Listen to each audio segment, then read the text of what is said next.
Olá, meus queridos, minhas queridas, vocês que escolheram fazer esse curso. Neste encontro, o tema é os pilares da colonização no Cabo do Norte, que é mais ou menos hoje o território do estado do Amapá. O subtítulo é Guerras, Missões e Fortificações. O objetivo não é fazer uma longa explanação, mas que você tenha uma noção básica, tá? Sobre guerras que ocorreram aqui nesta região, do que é hoje o Amapá, as missões, as fortificações. Eu vou dar uma explanação geral para que você possa ler dois textos que eu já deixei para esse encontro, um texto acadêmico, tá? Da Pombardi, e outro, um texto meu de um blog, um texto não acadêmico, mas vai tratar um pouco das missões religiosas aqui no que é hoje o estado do Amapá, como eu havia dito.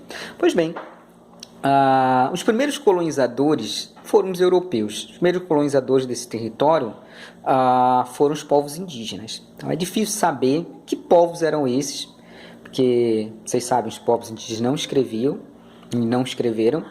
A arqueologia tem muito material sobre sociedades complexas, inclusive, que viveram no território atual Amapá. Bom, mas a partir do momento da chegada dos colonizadores europeus, já se tem escrita de alguns povos que os próprios europeus intitularam, chamados etnônimos, que foram nomes dados pelos próprios europeus. Eles ouviam outros povos falar, ou eles mesmos criaram nomes para esses indígenas. Os principais, no início da colonização, século XVI, 17, que é o que a gente vai tratar aqui, foram os Maraones ou Maranuns, foram os Palicu, foram os Tucuju, os Aruan. Então eram esses povos que aqui viviam e entraram em contato com os europeus a partir do século XVI. Os primeiros europeus a chegarem para colonizar, ou seja, para explorar, para controlar, não foram os portugueses. Os portugueses vieram depois. Os primeiros colonizadores europeus foram os holandeses, os ingleses, os irlandeses. Eles que criaram fortes aqui. Então, os primeiros fortes não foram portugueses. Nós tivemos fortificações aqui no Cabo do Norte, e daqui a pouco eu vou dizer o significado, por que Cabo do Norte, foram primeiramente dos holandeses, depois dos ingleses, conjuntamente com os irlandeses. Eu não vou tratar desses fortes, explicar cada um, porque você já tem, por exemplo, no livro o capítulo, melhor dizendo, do Adler Romero, no livro organizado pelo Flávio Santos Gomes, que é Nas Terras do Cabo Norte. Ele tem o Fecho do Império, e que ele conta a história, a localização de cada fortificação que esteve neste território aqui. Você tem também o texto do Arthur Viana, As Fortificações da Amazônia, em que ele trata também de cada fortificação, holandesa, inglesa, irlandesa e também das portuguesas. Isso tudo anterior à fortaleza de São José de Macapá, que fora a última. Então, antes tiveram as várias fortificações, o Forte do Torrego, um forte holandês, Então, por exemplo, mas tiveram outras. Essas fortificações, elas tinham um objetivo, elas eram mais do que fortificações, elas eram feitorias. Foram construídas, sobretudo, para comercializar com povos indígenas. Então, através do escambo, os europeus davam algumas mercadorias, alguns produtos para os indígenas. Esses indígenas trabalhavam, ajudavam na construção. Quero que você entenda o seguinte: para construir feitorias, foi necessário alianças com as populações indígenas daqui do Cabo do Norte. Sem a participação dos indígenas, era impossível isso. O que comercializavam com os indígenas através dessas fortes feitorias? O que são essas feitorias? Os lugares, onde eram levados esses produtos negociados com os indígenas. Então, peixe-boi, madeiras, enfim, tabaco, vários outros produtos. Então, a aliança com os indígenas foi fundamentais.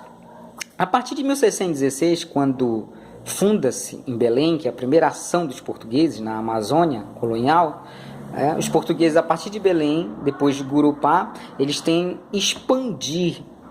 Então, eles vão entrar em guerras contra esses povos europeus e também indígenas que eu acabo de citar. Cabo do Norte, por que Cabo do Norte era chamada esta região do atual Amapá? Era chamada porque ainda hoje tem um acidente geográfico no litoral. Se você ver um mapa, no litoral amapaense tem um acidente geográfico chamado Cabo do Norte, que lá os navegadores europeus, desde o final do século XVI, já identificavam, como este local, chamaram um vasto território de Cabo do Norte. Então, nessa primeira fase, os portugueses depois tiveram que fazer guerras contra holandeses, ingleses, enfim, e expulsaram eles. E ao expulsar os colonizadores europeus, eles contaram com a participação dos indígenas nas guerras.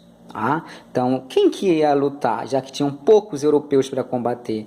Que técnicas utilizavam? Eram os indígenas e as técnicas nativas de guerras aqui na Amazônia. Não existe um estudo sistemático sobre a participação indígena nessas guerras, mas nós sabemos que os principais, vamos dizer assim, entre aspas, soldados foram os indígenas. Sobre essa colonização, essa expulsão, essas guerras, posso indicar para vocês o livro do Arthur César Ferreira Reis, Território do Amapá, e do Antônio Ladislau Baena, Compêndio das Eras da Província do Pará. É claro que eles não tratam dos indígenas. Eles exaltam as ações, a força, a coragem dos colonizadores. Eles esquecem os indígenas. Quem sabe em algum estudo venha trazer à tona essa questão da participação dos indígenas nas guerras. Então, as flechas incendiadas, flechas envenenadas que se utilizavam nos combates eram todas indígenas. Sobre essa questão, o que avançou um pouco é a dissertação de mestrado do André da Silva Lima, aqui da UFPA, intitulada A Guerra pelas Almas, Alianças, Recrutamento e Escravidão Indígena, do Maranhão ao Cabo do Norte.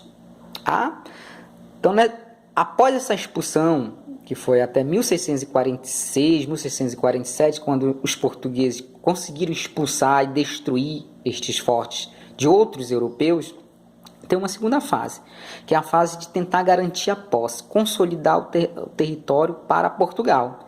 E aí que entram o quê? Fortificações portuguesas, isso já na segunda metade do século XVII, ou seja, a partir de 1660, constrói-se o Forte do Araguari para tentar evitar a intromissão dos franceses. Depois constrói-se o outro forte da Araguari, a partir de 1687, 1688, e ao mesmo tempo constrói-se o Forte de Santo Antônio, no antigo Forte do Cumaú, que era um forte inglês, que foi destruído pelos portugueses, ali onde é o Igarapé da Fortaleza, em Santana.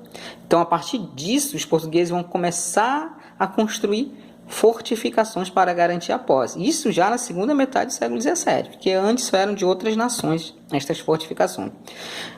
Eu quero destacar também que a historiografia tradicional somente tratou desse aspecto militar, mas teve o aspecto religioso, as missões religiosas.